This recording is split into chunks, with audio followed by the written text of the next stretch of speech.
O'zbekiston chempionatida uzoq kutilgan yillar yetib keldi. Farg'onaning Neftchi klubi O'zbekiston chempionatida chempion bo'lish uchun eng yaxshi holatda turibdi. Hozirda Neftchi jamoasi O'zbekiston chempionatida 2-o'rinda ketmoqda, 57 ochko bilan. Birinchi o'rinda esa Nasaf jamoasi. Ularning hisobida 58 ochko bor. Nasaf bosh murabbiyi Ro'ziqul Berdiyev matbuot anjumanida Neftchi jamoasi haqida juda ham keskin gaplarni gapirdi.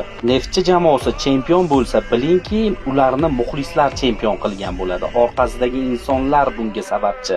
Bu so'zlar butun O'zbekiston bo'ylab tarqaldi, o'rgimchak to'riga o'xshab. Neftchi jamoasi o'yinlarni sotib olyapti deb ham aytaylik. Nimaga bo'lmasa, Nasaf jamoasi Neftchi jamoasini mag'lubiyatga uchrata olmadi. Birinchi o'yinda Neftchi jamoasi bir kishi kam bo'lib Nasafni mag'lubiyatga uchratdi. Ikkinchi o'yinda esa durang qayd etildi. Nasaf jamoasi kechagi o'yinda durang o'ynab, salkam chempionlikni boy berdi. Turnir jadvaliga e'tibor qarating. Birinchi o'rinda Nasaf, ikkinchi o'rinda Neftchi. Neftchi jamoasida bitta qo'shimcha o'yini bor. Nasafni shunchaki dahshatli o'yinlar kutib turibdi. Mashal, Paxtakor, Dinamo Samarqand. Neftchi jamoasining raqiblari esa Surxon, Buxoro, Qizilqum, Xorazm.